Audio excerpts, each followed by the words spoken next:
हम सब महाभारत के बारे में जानते हैं। जिन्होंने पढ़ी नहीं है उन्होंने भी टीवी शो के जरिए इसे देखा है।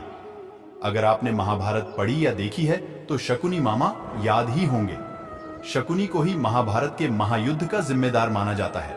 शकुनी जानते थे कि महाभारत युद्ध में कौरव कभी भी पांडवों से जीत नहीं सकते। उसके बाद भी अपनी बहन के खानदान का सर्वनाश करवा दिया। दरअसल शकुनी का असली मकसद ही यही था। वो शुरू से ही कुरु वंश का नाश चाहते थे, मगर शकुनी ने क्यों अपनी ही बहन का परिवार खत्म करवा दिया? आज हम आपको इसी सवाल का जवाब देंगे। गांधार के राजकुमार थे शकुनी। शकुनी गांधारी का भाई था। धृतराष्ट्र उसके जीजा थे। खुद वो गांधार नरेश सुबल राज का बेटा था। जब गांधारी की शादी धृतराष्ट्र से हुई तो शकुनी भी साथ में आ गया। चालाक तो वो शुरू से ही था और भांजे दुर्योधन को अपने जाल में पूरी तरह फंसा रखा था। दुर्योधन भी अपनी मामा की कपटी बातों में ऐसा उलझा कि उन्हें मंत्री बना बैठा। शकुनी ने पांडवों को तबाह करने के लिए कई चालें चली। जुआ खेलने में एक्सपर्ट था तो उसने पांडवों के खिलाफ इसका खूब इस्तेमाल किया।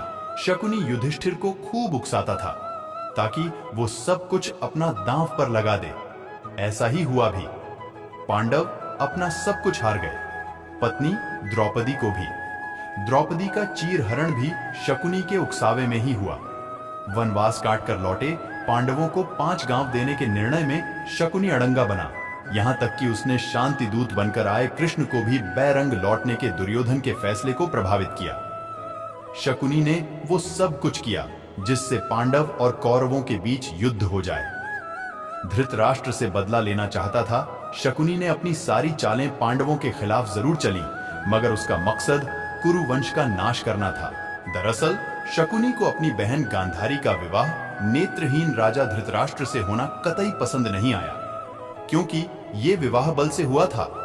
गांधार नरेश सुबल राज मजबूरी में राजनीतिक उद्देश्य के लिए धृतराष्ट्र से अपनी बेटी गांधारी की शादी की थी, लेकिन इस बेमेल विवाह को शकुनी ने कभी पसंद नहीं किया। वहीं दूसरी वजह बना था शकुनी के पूरी परिवार का अंत, जो धृतराष्ट्र के गुस्से की वजह से हुआ। दरअसल गांधारी धृतराष्ट्र से शादी करने से पहले एक बकरे की विधवा थी। किसी प्रकोप से मुक्ति के लिए ज्योतिषियों ने गांधारी का विवाह एक बकरे से करवाया था और फिर उस बकरे की बलि दे दी गई और उसके बाद धृतराष्ट्र से विवाह हुआ, ताकि राजमहल की चकाचौंध में शकुनी अपना प्रतिशोध ना भूल जाए। आपको जानकर हैरानी होगी कि जिस पासे का शकुनी ने पांडवों को हराने के लिए इस्तेमाल किया, वो उसके पिता की रीढ़ की हड्डी से ही बना था। उसके पिता ने ही उसे ऐसा करने के लिए कहा था। राजा सुबल ने कहा था कि ये पासे हमेशा तुम्हारी आज्ञा मानेंगे और कोई तुमको हरा नहीं सकेगा। साथ ही इन्हीं पासों से धृतराष्ट्र के वंश का अंत हो जाएगा। कौरवों के साथ खुद भी खत्म हो गया शकुनी। शकुनी कुरु वंश को तो नहीं खत्म कर पाया, मगर उसने कौरवों को जरूर मरवा दिया। साथ ही खुद भी मारा गया।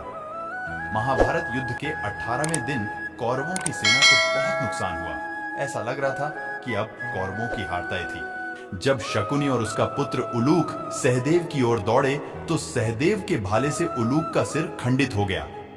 उलूक तुरंत मर गया। बेटे की मौत का आघात झेलने के बाद शकुनी तेजी से लड़ने लगा। युद्ध लड़ते लड़ते आखिरकार शकुनी भी सहदेव के हाथों मारा गया।